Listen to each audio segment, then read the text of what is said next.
Once-in-a-generation reforms are coming to aged care.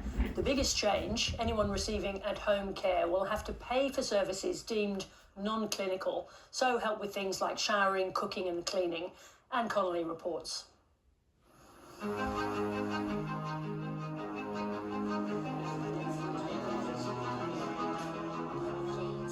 Brisbane's Donald Simpson Centre is a social hub for seniors. It's here every fortnight that this group of people with dementia and their partners meet for coffee and a chat. You know, why did we not plan a bit better? Yeah. Today, they're talking about the huge reforms to home care, which will start on November 1. I can understand the problem government's got trying to provide for all us old buggers, you know.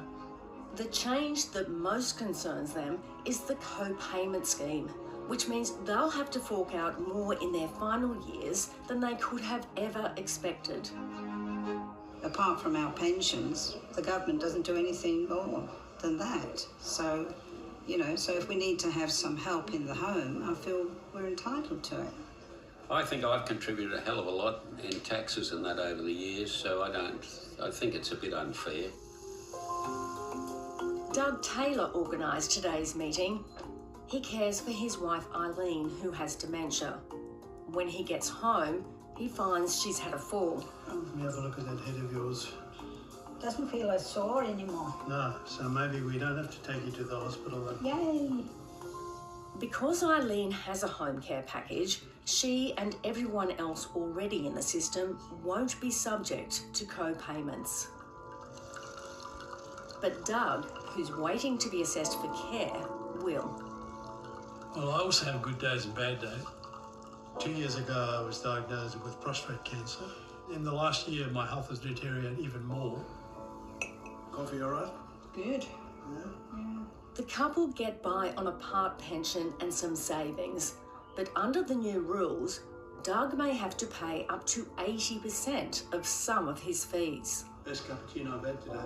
I'm not against not paying anything towards them, but I guess some of the figures that I've heard sounds really extreme.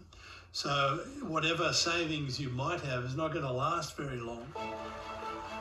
Following the Aged Care Royal Commission and in the lead-up to the 2022 election, aged care reform was one of Labor's key election promises. We will look after our older Australians. No one held back and no one left behind. But Labor's plan for co-payments didn't come out of the Royal Commission. Instead, it came from a government task force established in 2023, which proposed a new users' pay system to keep taxpayer costs down. People who can afford to contribute more to the cost of their care should. Under the changes, the government will pay for clinical care, like nursing. But for all care and services deemed non-clinical, there'll be a co-payment. For example, pensioners, part pensioners and self-funded retirees will pay between 5% and 50% for things like personal care, showers and help with their medication. If they need help with cooking, cleaning or their laundry, they'll pay between 17.5% and 80% of the fees. It's really going to impact on those who have not come out of their life with a lot of cash behind them. And that's most of us. So the Department of Health has published... We showed advocate Beverly Baker from the Older Women's Network a list of indicative prices which providers say they'll be charging under the new scheme. What do you think of them? These charges are exorbitant. You have a look at these prices. Domestic assistance, $95 an hour. If you just have a look at a simple one like personal care, which is showering, cleaning your teeth, doing things like that, it's $100 an hour that will be charged against your package. Based on these proposed prices, some part pensioners and all self-funded retirees who need help with personal care like showers would have to pay about $50 an hour.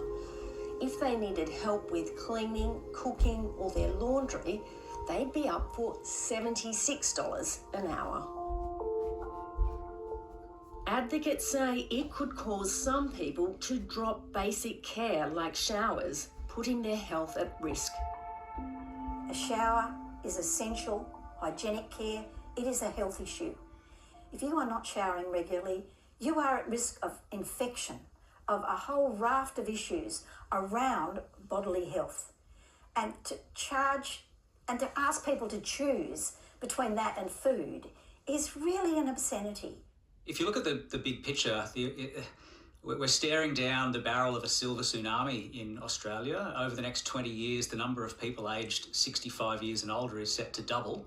Like some advocates, home care provider Luke Trainee has concerns about the co-payments, but says the reforms will provide more and better care. I worry about the ability of pensioners and older Australians to actually pay some of those co-contributions, which can range to up to 80%. However, there are some positives too. It's an expanding program, which is a great first step on a much longer journey for an ageing population in Australia. And some of the support levels are increasing under support at home as well, which is great for more complex health delivery into the homes of Australians over time. I heard from both people who are about to receive care under the new support at home scheme and from advocates and indeed providers that there are people who are actively thinking about foregoing care because of this cost. That means there are people out there who are thinking, I can't afford to have a shower every day. That is why I'm so focused. In her first report to government earlier this month, the Inspector General of Aged Care, Natalie Siegel-Brown, said the co-payments are contrary to the Royal Commission's intent. My concern is with the way in which we have structured co-payments. I believe that it will prejudice those with the lowest income in our society, and that has costs to human rights, fairness, equity. She believes the reforms could end up costing the government more. From a financial perspective, I'm not convinced that the small amount it would cost to fund the contributions for people, for example, who are part pensioners or full pensioners, would be offset by the price of some of those people therefore having to move into hospital earlier or even residential aged care earlier. Neither the new Aged Care Minister Sam Ray nor the Health Minister Mark Butler would do an interview about the co-payments.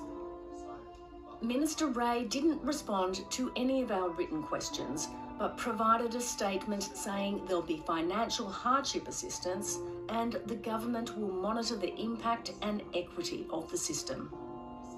We have a Royal Commission that says, look, we've looked at the aged care system and these are our recommendations. They ignore them mostly. Hardly any of them came out and they haven't happened. So I get angry with it. We've swallowed this Kool-Aid that says all baby boomers are rolling in cash and stashing it and stopping younger people getting ahead. We're talking about people who have worked all of their lives, who've scrimped and saved, maybe hang on to their own home, and who are doing it tough on a pension.